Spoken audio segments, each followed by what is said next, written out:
जय हिंद दोस्तों, स्वागत करते हैं एक बार फिर से आपके अपने YouTube चैनल स्टडी डे अड्डा में।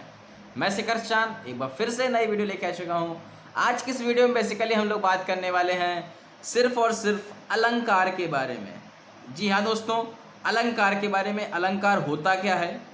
अलंकार आपका जो है आपने हिंदी भाषा में जरूर पढ़ा होगा, और इंग्लिश में अलंकार कितने तरह का होता है और कौन कौन सी चीज़ें आपको अलंकार के अंतर्गत पढ़नी है। तो जी हाँ, इस दोस्तों इस वीडियो में हम लोग फिगर ऑफ स्पीच के बारे में जानेंगे। सबसे पहले तो यही जान लीजिए कि फिगर ऑफ स्पीच होता क्या है। तो जो फिगर ऑफ स्पीच होता है वो क्या होता है? आपका अलंकार होता है। फिगर ऑफ स्पीच आपका अलंकार होता है। और जो आपका अलंकार होता है तो वो आपका सिर्फ और सिर्फ पोइट्री में होता है। किस में होता है? पोइट्री में होता है। यानी अगर हिंदी की बात करी जाए तो हिंदी में आपने पढ़ा होगा पद्य। जो हिंदी पद्य होता है, हिंदी काव्य होता है, उसी के अंतर्गत क्या होता है? अलंकार हुआ करता है। तो चलिए जरा दोस्तों देखते हैं अलंकार के बारे में। अलंकार को इंग्लिश में बोलते हैं फिगर ऑफ स्पीच। अलंकार को क्या बोलते हैं? फिगर ऑफ स्पीच बोलते हैं। जैसा कि आप देख पा रहे हैं, फिगर ऑफ स्पीच किसको बोलते हैं? अलंकार को बोलते हैं। अब अगर बात करी जाए अलंकार की, तो a figure of speech is an expression. ये क्या होता है? एक प्रभाव होता है विच इज अनकॉमन, जो असामान्य रूप से, एंड डिवेट ग्रेटर, कैसा होता है? बड़ा होता है। कहने का मतलब ये कि छोटे छोटे शब्दों के माध्यम से काफ़ी बड़ी चीज़ पता चल जाती है। जैसे कि आपने हिंदी में पढ़ा ही होगा कि शब्द अर्थ इत्यादि गुणा कृत शोभा बढ़ जाए, आभूषण का अर्थ दे अलंकार कहलाए। जी हाँ दोस्तों, जो हिंदी में आप पढ़ते हैं कि एक छोटा सा शब्द होता है वो कई सारे बड़े बड़े अर्थ देता है, जिसे हम लोग क्या बोलते हैं? अलंकार बोलते हैं। अब वो शब्दगत चमत्कार होता है या फिर अर्थगत चमत्कार होता है, तो वो दोनों आपके डिपेंड करते हैं कि किसी शब्द से हो रहा है या फिर कहाँ किसी अर्थ से हो रहा है। और इंग्लिश में ऐसा कुछ नहीं है। आपको सिर्फ और सिर्फ फिगर ऑफ स्पीच के बारे में जानना है तो आपको फिगर ऑफ स्पीच के प्रकार जानने हैं, क्योंकि जो आपकी पोइट्री है उसमें आपको सिर्फ और सिर्फ फिगर ऑफ स्पीच के प्रकार जानने हैं और नाम जानना है, पहचानना है शब्द को कि कौन से शब्द में कौन सा अलंकार है।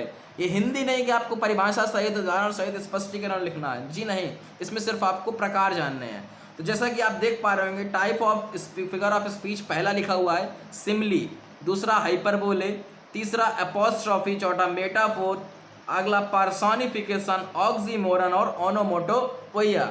अगर सिमली की बात करी जाए तो सिमली को भैया बोलते हैं उपमा अलंकार। उपमा अलंकार। अगर हाइपरबोले की बात करी जाए तो उसे बोलते हैं अतिशयोक्ति। अतिशयोक्ति अलंकार। एपोस्ट्रॉफी की बात करी जाए तो उसे संबोधन अलंकार बोलते हैं। मेटाफोर को रूपक बोलते हैं। पर्सोनिफिकेशन को मानवीकरण बोलते हैं, मानवीकरण अलंकार।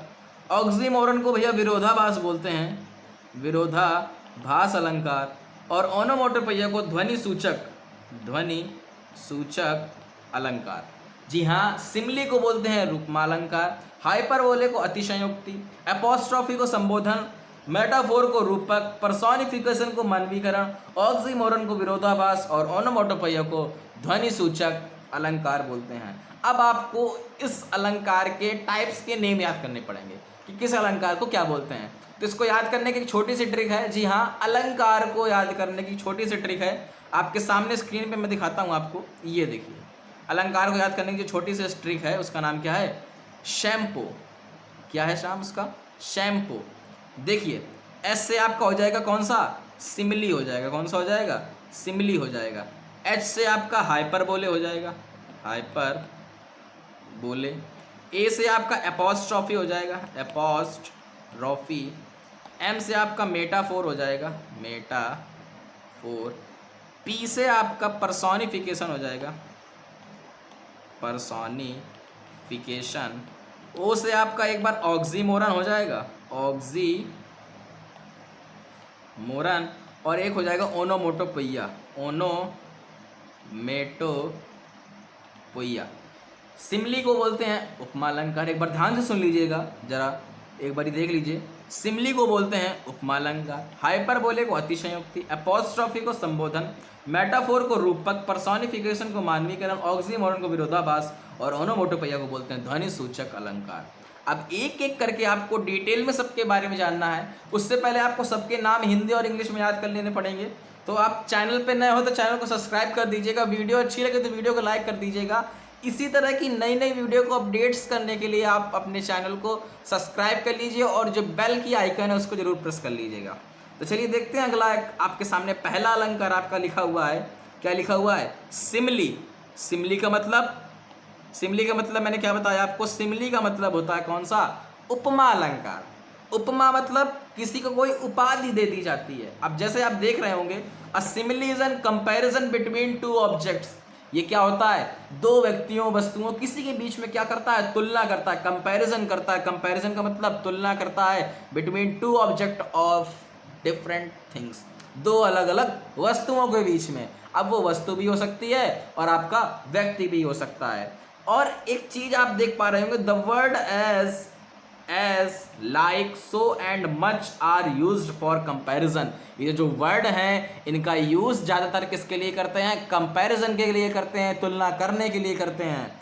अब देखिए नीचे एक लिखा हुआ है example, life is like a dream. बस आपको ज़्यादा से ज़्यादा इनकी डेफिनेशन के बारे में थोड़ा सा जानना है, एग्जाम्पल के बारे में जानना है, आपको पहचानना आना चाहिए। क्योंकि आपकी जो इस साल यूपी बोर्ड का सिलेबस है उसमें अब डेफिनेशन नहीं आती, उसमें सिर्फ पहचानने के लिए आता है पोएट्री में। देखिए लिखा हुआ है life is like a dream. जीवन क्या है? एक सपने के जैसा है। जीवन को किसकी उपमा दे दी गई? सपने की उपमा दी गई। जीवन कैसा है? एक सपने जैसा है। Life is like a dream. अब दो वस्तुएं हैं, दोनों के बीच में तुलना करी जा रही है और लाइक वर्ड से क्या करी जा रही? कंपैरिजन करी जा रही है, दो वस्तुओं के बीच में करी गई ना। अगला देखिए, she is as fresh as dew. वह उतनी ताजी है जितनी की क्या? वास्प। यहां पर भी तुलना कर दी गई दो लोगों के बीच में। Live like a saint, work like a horse. कहने का मतलब लिव लाइक अ सेंट, एक साधु की तरह जियो, and work like a horse, और एक घोड़े की तरह काम करो। यहाँ पर क्या कर दिया गया? साधु और घोड़े के बीच में आपस में तुलना कर दी गई। तो क्या हो गया? तुलना हो गई तो उपमा अलंकार हो गया। और डेफिनेशन भी आपको पता चल गई, simply is a comparison between to object और टू डिफरेंट थिंग्स। आप सिर्फ इतना याद कर लीजिए, पर्याप्त। अगला लिखा हुआ है, she is as firm as a rock. कहने का मतलब वह उतनी ज्यादा फर्म। फर्म का मतलब भैया क्या होता है? Firm, FIRM। देखो वर्ड लिखा हुआ है फर्म। फर्म का मतलब होता है कठोर, दृढ़, मजबूत, ताकतवर। वह उतनी अधिक मजबूत है जितने की चट्टान। वह इतनी अधिक ताकतवर है जितने की चट्टान। तो सिमली का मतलब आपको समझ में आ गया होगा मेरे हिसाब से।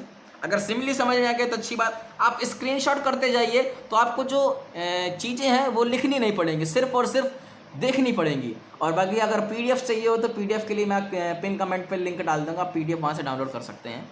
हो गया? देखिए उसी के आगे अगला देखते हैं हम लोग, हाइपरबोले। हाइपरबोले का मतलब अतिशयोक्ति। अतिशयोक्ति का मतलब जहाँ पर बढ़ा चढ़ा की बात करी जाए। देखिए हाइपरबोले का मतलब क्या हो गया? अतिशयोक्ति, जहाँ पर बढ़ा चढ़ा की बात करी जाए। In hyperbole reality is not expressed, वास्तविकता को नहीं दिखाते हैं। Object are shown more as less than they are real. इसमें किसी ऑब्जेक्ट की रियलिटी को नहीं दिखाते हैं और क्या बात करते हैं? जितना वो वास्तविक होता है उतना नहीं दिखाया जाता, उससे कुछ कम दिखाया जाता है। देखिए जैसे एग्जाम्पल लिखा हुआ, एग्जाम्पल ज़्यादा समझ में आएगा। लिखा हुआ example, reverse of blood flowed in the battle. यानी रिवर्स ऑफ ब्लड, खून की नदियां फ्लोट बहने लगी इन द बैटल। कहाँ पर? युद्ध भूमि में, बैटल में, युद्ध में। अगला लिखा हुआ, सी वेप्ट ओशियन फॉर टीयर्स। उसने ऐसा रोया जैसे कि समुद्र बहा दिया। अगला लिखा हुआ, the man has a strength of the 1000 of elephants. The man had strength, लोगों की इतनी ज्यादा भीड़ थी कि ऐसा लग रहा था कि हजारों के हजारों संख्या में क्या है? एलिफेंट्स हैं। आई द अगला लिखा हुआ है, 10,000 आई साइड द गैलेंस। मैंने क्या करी? 10,000 लोगों की भीड़ देखी। अब देखिए एक साथ 10,000 लोगों की भीड़ देखना कोई नॉर्मल साधारण बात नहीं है, लेकिन यहाँ पर क्या है? अतिशयोक्ति हो रही है। अतिशयोक्ति का मतलब यहाँ पर कौन सा है? हाइपरबोले, अतिशयोक्ति अलंकार है। अब दोस्तों अगले अलंकार की ओर चलते हैं। अगला अलंकार का नेम है आपका अपोस्ट्रॉफी। अपोस्ट्रॉफी का मतलब संबंध सूचक, संबंध सूचक अलंकार। अब देखिए इसमें लिखा हुआ है, an apostrophe is an direct address to dead and shows the absent or through the personified object or idea. इसमें ज़्यादातर क्या करते हैं, डेड के बारे में दिखाते हैं, मृत्यु के बारे में दिखाते हैं, जीवन की। अब देखिए कैसे पर्सोनिफाइड कैसे करता है, उसको जोड़ता कैसे है। जैसे ओ डेथ कम सून, अरे मेरी मृत्यु जल्दी आओ। इसने क्या किया, मृत्यु को बुलाया अपने, तो जोड़ने का काम करते हैं अपोस्ट्रोफी में, किसी का संबंध दिखाते हैं। ओ कैप्टन माय कैप्टन, अरे कैप्टन मेरे कैप्टन। ओ वर्ल्ड, ओ टाइम, ओ लाइफ, अरे जीवन, अरे जिंदगी, अरे समय। क्या कर रहा है, अगला लिखा हुआ ओ ग्रेव, अरे मेरी कब्र। वेयर इज माई विक्ट्री, मेरी जीत कहाँ है। ओ कब्र, मेरी जीत कहाँ है। तो ये क्या कर रहा है, डेड के बारे में बता रहा है ना। ज़्यादा मत सोचिए, बस थोड़ा लेवल को लेकर के चलिए, मेंटेन करके चलिए, ज़्यादा आपको सोचने की जरूरत नहीं है। बस जितना मैं बताता जाऊँ उतना आप लोग देखते जाइएगा। और से अगला लिखा हुआ है मेटाफोर। मेटाफोर का मतलब होता है रूपक अलंकार।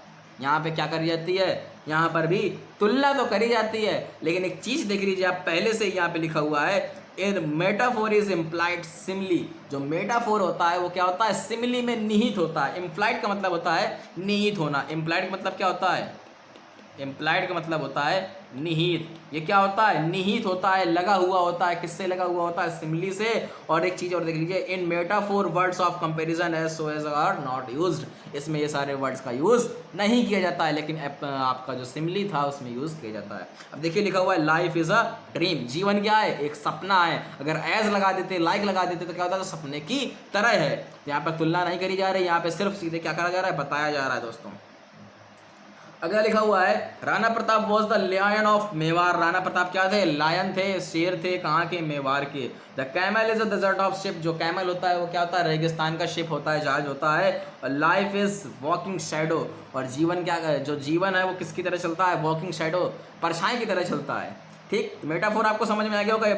आप सबका स्क्रीनशॉट लेते जाइए। स्क्रीनशॉट लेने से आपके पास चीज़ें हो जाएंगी और आप उनको कभी भी पढ़ सकते हैं, ठीक है ना। तो स्क्रीनशॉट लेते जाइएगा। अगला देखिए, अगला लिखा हुआ पर्सोनिफिकेशन। पर्सोनिफिकेशन का मतलब होता है मानवीकरण अलंकार। पर्सोनिफिकेशन का मतलब क्या होता है, मानवीकरण अलंकार। और in this figure of speech lifeless object, जो आपकी बिना जीवन की चीज़ें होती हैं उनसे क्या करी जाती है, प्रेजेंटेड, उनको दिखाया जाता है। और जैसे लिखा हुआ है लव इज ब्लाइंड, प्यार क्या है, अंधा है। अब प्यार में तो जीवन है नहीं ना, लेकिन क्या कर दिया गया, प्यार को आदमी की तरह बता दिया गया। प्यार क्या होता है, अंधा होता है। Death lays in icy hand of the king. जो मृत्यु है वो कहाँ पर है, राजा के ठंडे हाथों पर है। Anxiety is sitting on their face. जो मुसीबत है वो कहाँ है, हमारे फेस के, उसके फेस के सामने, उसके चेहरे के सामने है। Opportunity knocks the door but at once. Opportunity का मतलब सफलता क्या करती है, या आप बोल सकते हैं अवसर। अवसर क्या करता है, सिर्फ एक बार दरवाजा खटखटाता है। अब अवसर कोई व्यक्ति तो है नहीं ना, दरवाजा थोड़ा खटखटा पाएगा, लेकिन बोल दिया गया कि अवसर एक बार दरवाजा खटखटाता है। तो ये क्या हो गया, आपका पर्सोनिफिकेशन हो गया, मानवीकरण अलंकार हो गया। तो चलिए आगे बढ़ते हैं। एक दो आपके अलंकार और बचे हुए हैं, देखिएगा जरा। ऑक्सीमोरन। ऑक्सीमोरन का मतलब विरोधाभास। इसमें क्या होता है, विरोधाभास होता है। जैसे लिखा हुआ है in oxymoron two contradictory qualities of the things are describe in one of the statement. एक स्टेटमेंट होगा लेकिन दो चीजें समझ में नहीं आती हैं। He is regularly irregular.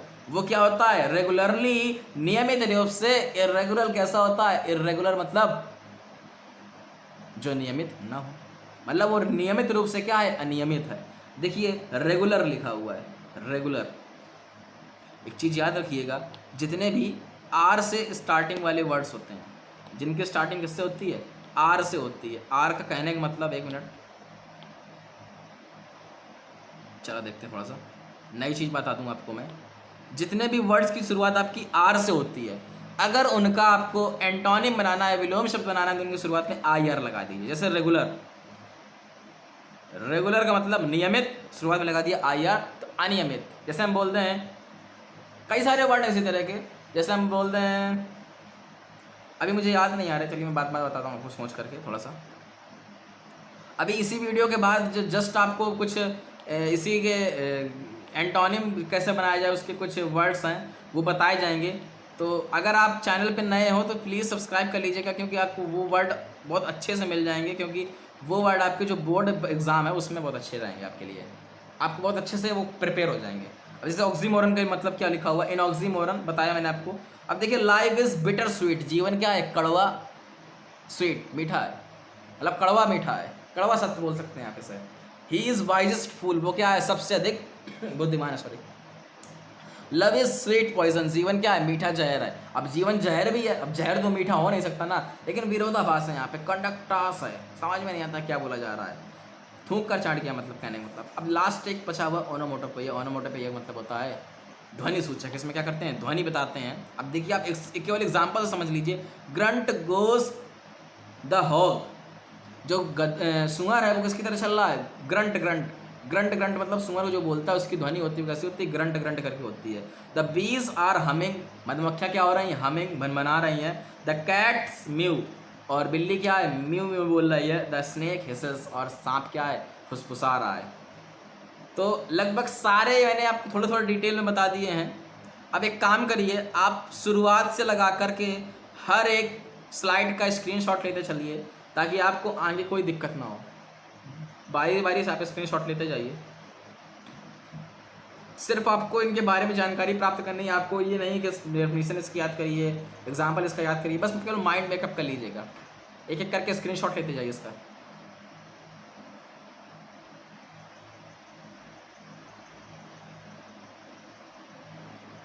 एक एक टॉपिक आपको क्लियर करा दिया जाएगा, परेशान मत होइएगा, बस जुड़े रहिएगा अपने चैनल से। और वीडियो अच्छी लगती जाए तो बस उसको सब्सक्राइब करते रहिएगा चैनल को, और लाइक करते रहिएगा, और दोस्तों को भी ज़रूर शेयर कर दीजिए। तो अगर वीडियो अच्छी लगी हो तो थैंक यू।